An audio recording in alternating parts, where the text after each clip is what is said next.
in today's podcast. To share that we relaunched the program that we started several years ago that we call Century 21 Empowering Latinas.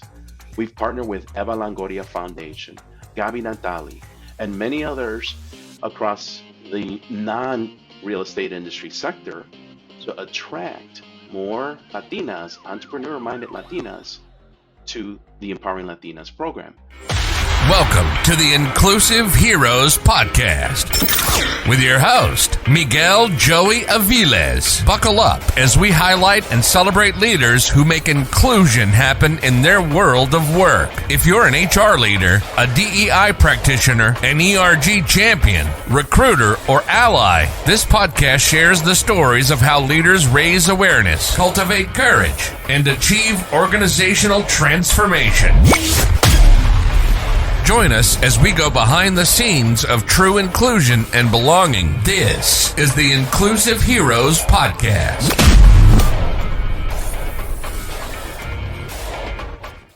Today, I am so excited about this episode on the Inclusive Heroes Podcast. And the topic today is about real estate.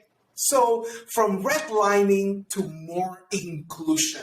I have my friend Cesar Lostaunau. He is the Growth Markets and Diversity and Inclusion Director for Century 21. Cesar, how are you doing today?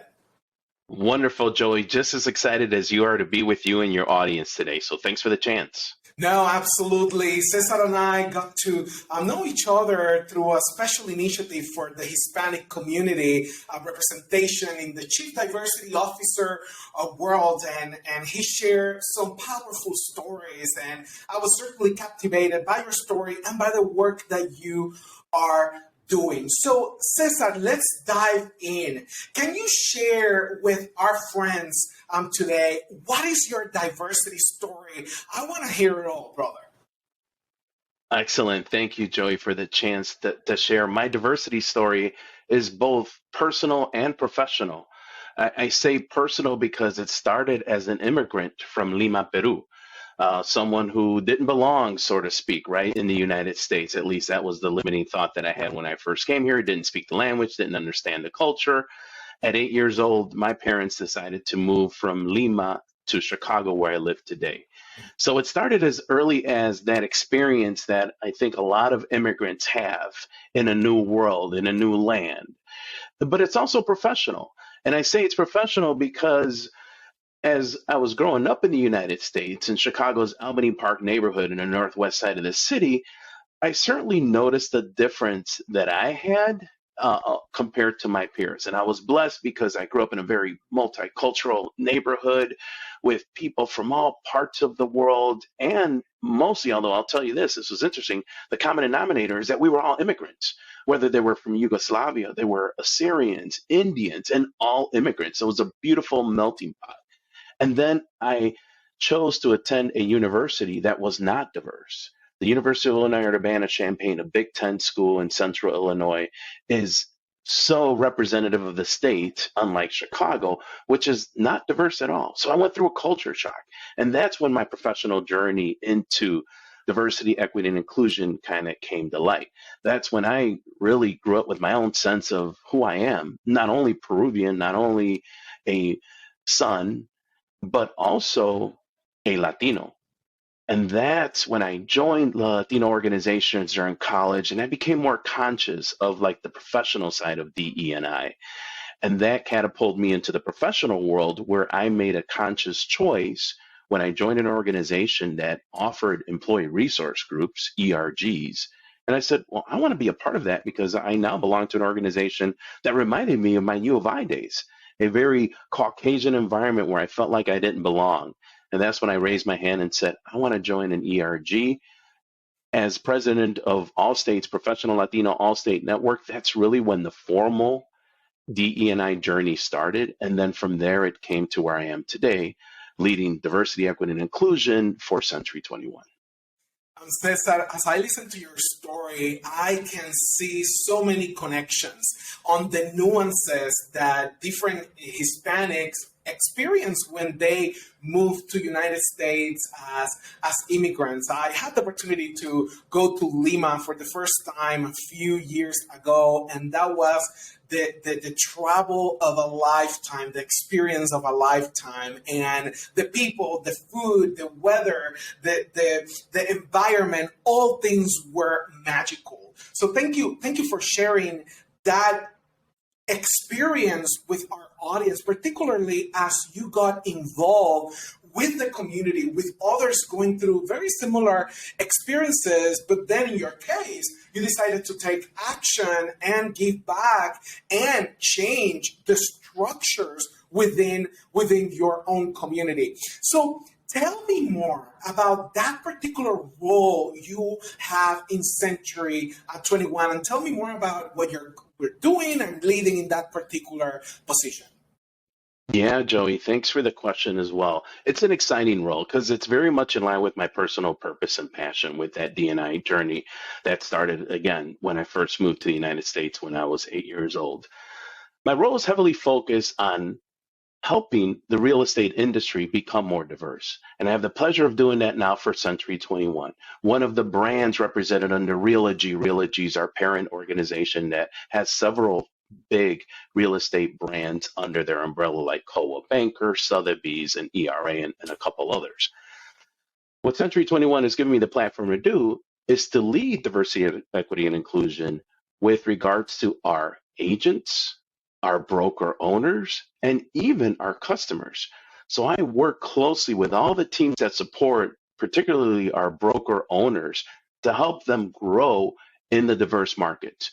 Now, Century 21 has a strong brand equity, I should say, with the Latino market. So I get the pleasure of prioritizing the Latino segment when it comes to my D&I work, because like many other business leaders, we see the home ownership trends with Latinos, and that's where we're making a big investment to make sure that the company grows along with that.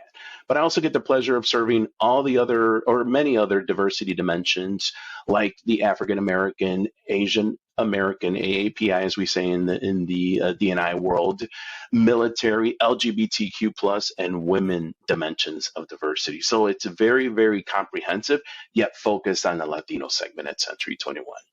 That makes perfect sense. As we look at the numbers, the Latino community is buying and buying more houses and houses. It's just spectacular to see how the market is growing. So when not paying attention to the Hispanic Latinx market is basically not wanting to grow. At the same time, paying attention to the other diverse markets is also critical to maintain relevancy this year as well into the next decade. Now, Cesar, you are in the real estate industry, and connected to the real estate, we have the housing policies, housing regulations, and history as well. I would love to take the conversation 2 levels deeper. And so from redlining, which often is a part of our history that we ignore, to systemic racism, displacement, exclusion, and segregation. I would love to hear your opinion about how America's housing system undermines the wealth building in communities of color, and particularly in the Chicago area. You guys have some amazing stories there about the segregation and displacement, etc. But we'd love to hear your point of view here. Absolutely, Joey. And I think it's an important, crucial question for any real estate practitioner to kind of understand the history that's happened in this profession for diverse communities. And it's very real. And Century 21 and the Realogy companies and I have the pleasure of acknowledging what has happened historically and still happens today, quite honestly, in terms of the redlining and the discrimination. But you're right on point with regards to thinking that while there's a lot of history there, what can we do today as practitioners to be mindful of that and take that as learns to say, how can we eradicate and ensure that the industry is shifting its focus to be more inclusive. And that's exactly what's happening today for many organizations, and especially where I'm at today at Century 21. You called it. When it comes to wealth, building wealth, for many of us, the very first step that we do is buy a house, buy a home. That's where the wealth journey starts. And unfortunately, for many communities of color, because of limited resources, because of discrimination, that doesn't happen. We can't access the capital. We don't have the credit, as an example. So what makes it exciting is that organizations in the industry are addressing that head on by saying, well, what can we do to make sure that we do offer assistance? And by the way, government organizations are doing the same thing. So there's this collective consciousness within the industry for many organizations to say, yes, we acknowledge the history and we need to do something about it now, actually, even yesterday, in terms of making sure that we bridge the gap as we think about it to ensure that we do help more and more communities. Because as you know, Joey, the more folks we get into homes, especially from diverse communities, the more the country will thrive, the more the economy thrives, the more progress that we have for all communities when the underserved communities are also given access to home ownership. And that's what makes the work exciting, is that that journey is changing and has been changing for quite some time because of regulations. There's still some work to do. And I'm glad that we're part of organizations that are leading that advocacy to ensure that we're working with government organizations and other industry leaders to address gaps that still exist today. But the acknowledgement is there, and more importantly, the acknowledgement to do something about it is also there. It's certainly a journey. When I look back at my own story, Cesar, in buying my first house in United States, we were living in a very complicated segment of the market in the Washington, D.C. area, super expensive, super difficult. I remember that my wife and I, we had to go and live in a basement for over a year to save the money, to get ready to buy our first home. And Cesar, I know I haven't mentioned this to you, but our realtor was a Century 21 realtor. Nice. And she was Hispanic, actually from Peru as well. Nice. And she spoke the language, Spanish, and she was able to help us find different programs that in fact benefited us in ways unmanageable.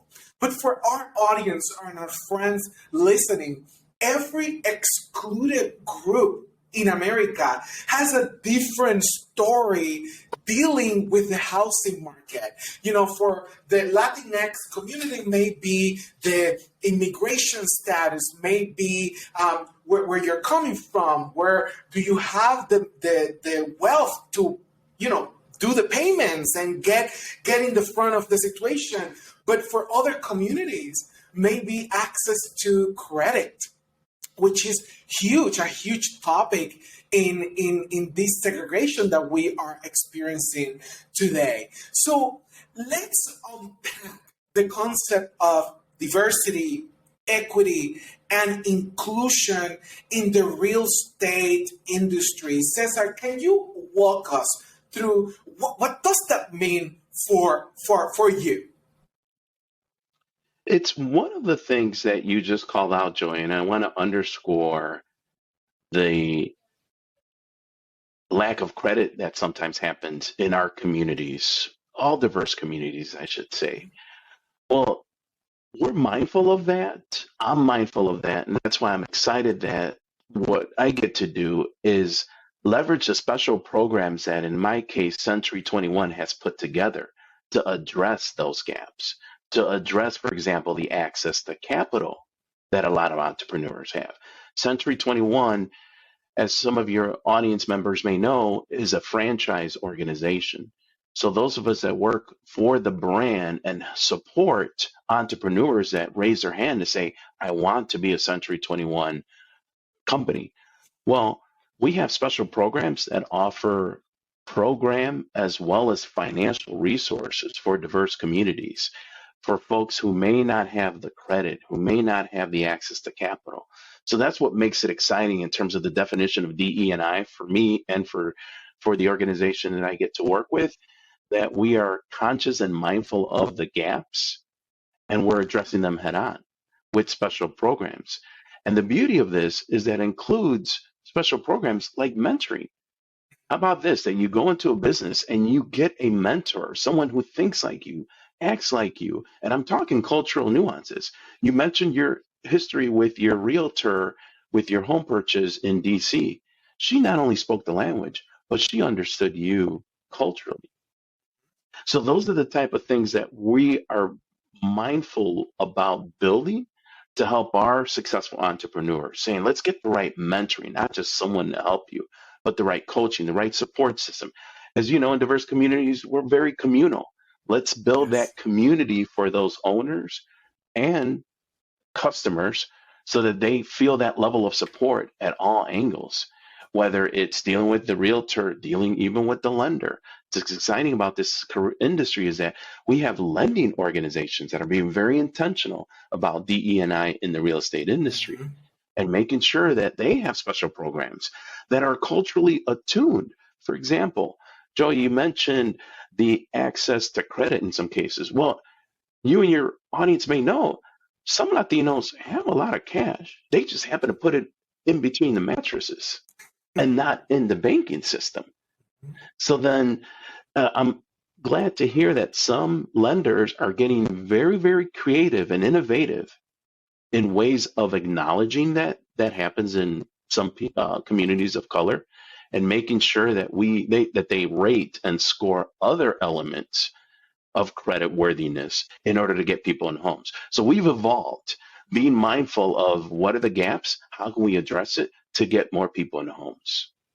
That intentionality is key to advance the DEI maturity in any organization as well as in our communities. And intentionality specifically when it comes to cultural intelligence. And it's that ability to understand the complex nuances that people from different backgrounds have. And I'm glad to hear that Century 21 is taking that to heart, to better serve our customers, to better serve your workforce and your partners and the community at large.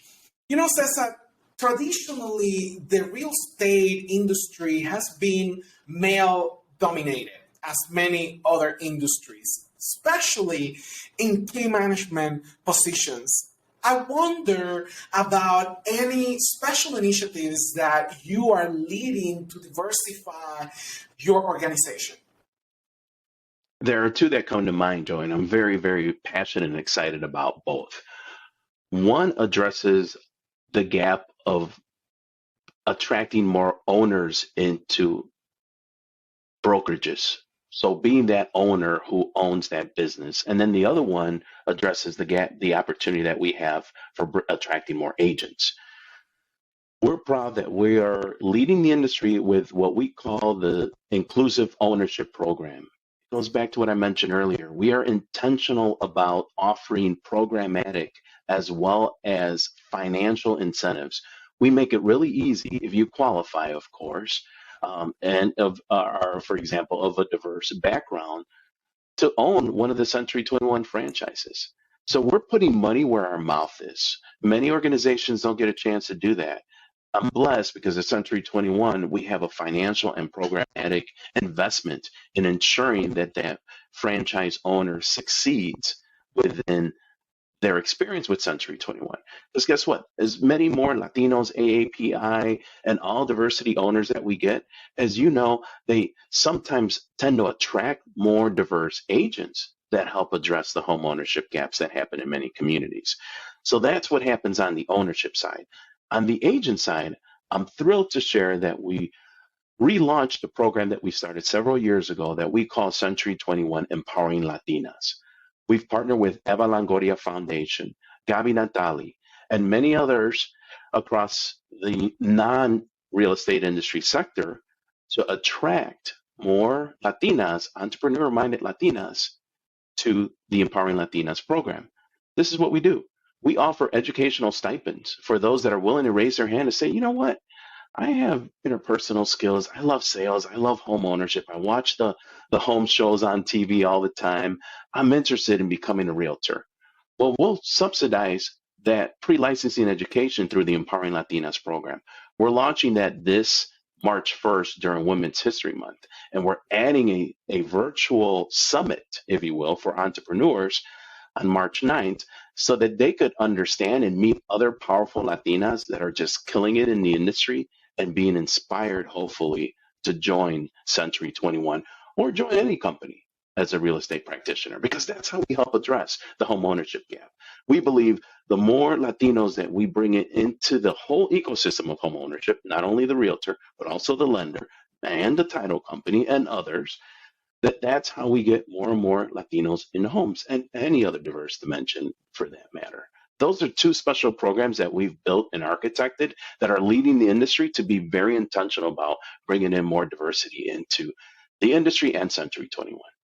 You know, research has shown, Cesar, that mentoring has a strong impact in the development of Latinas specifically. Actually, that's one of the top strategies out there. And I'm glad to see that Century 21 is leading the way in that area. By the way, we will include a link in our show notes so our audience can check this program out, and if we have people interested in applying and being part of it, for sure take advantage of this.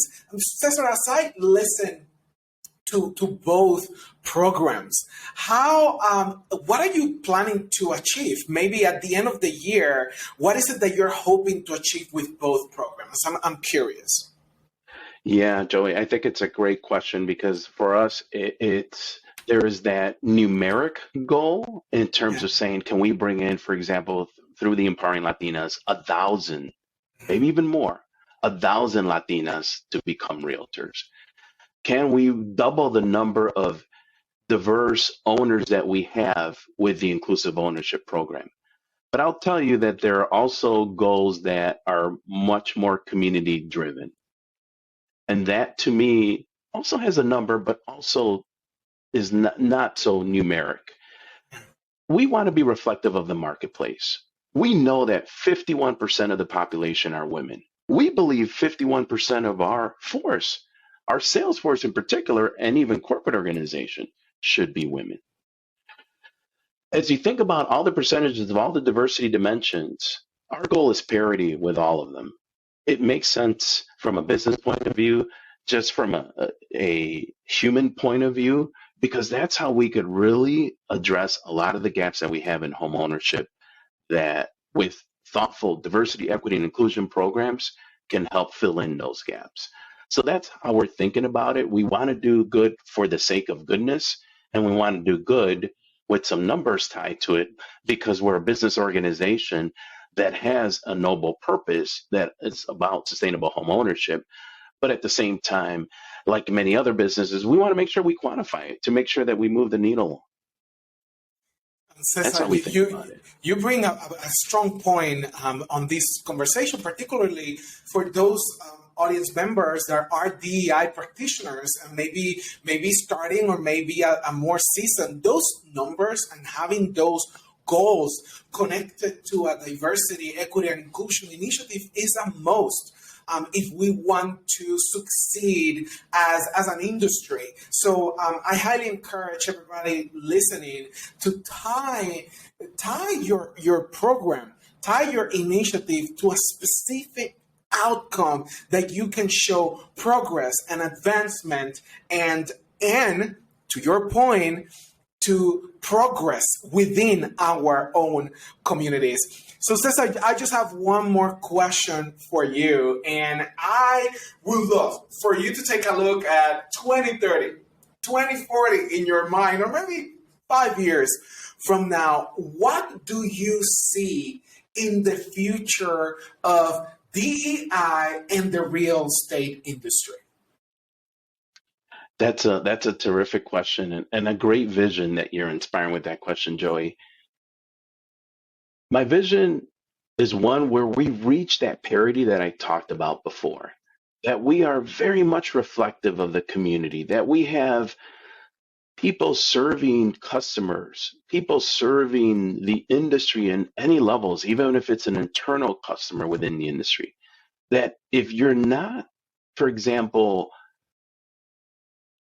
very much, I guess I would say, just like the other person who's serving you, if, for example, you are a Latino agent and you're serving a Latino customer, but let's say you're not, let's say you're a Caucasian agent serving a Latino customer, that the vision includes that there's so much cultural attunement that people understand each other, that people understand their pains, that people understand that we're all humans and we all have the same struggles and strengths and weaknesses in one way or another. And that's what the vision is, one where everyone is included at the table, whether you want to access a home because you have more access to capital, you're working, if you need alternative ways of judging your credit's worthiness, it's already there. So I'm thinking about all the things that are in flight right now, and that's what makes this work in this industry very, very exciting. There's a lot that is still just in incubation. We're still testing in some states, not others. The vision is one where all of these more inclusive programs are offered in all states and maybe even the globe. Because I think, as you know, in the United States, we tend to lead compared to other countries. In Latin America, as an example, in my world, well, I'm hoping that we raise enough eyebrows in the next couple of years where we're impacting what we're started here in the US across the world. That's my vision. I love that vision where inclusion is at the center stage of everything that we do. And that is exactly the goal that we have with these conversations with inclusive heroes across industries, across generations, and across diversity dimensions. Cesar, thank you so much for being part of the conversation and for being part of the solution. The diversity, equity, and inclusion work is complex. Building a community of practitioners, building a community where we want to advance the authenticity in the workplace, the inclusion in the workplace, but above all, the belonging. Once again, thank you so much for sharing your wisdom with the Inclusive Heroes podcast audience. It's been a treat. Thank you for the chance to share, Joey. Good luck to you and the rest of your audience. I'm excited about the journey and can't wait to realize the vision with all of you in mind. Thank you. Thanks.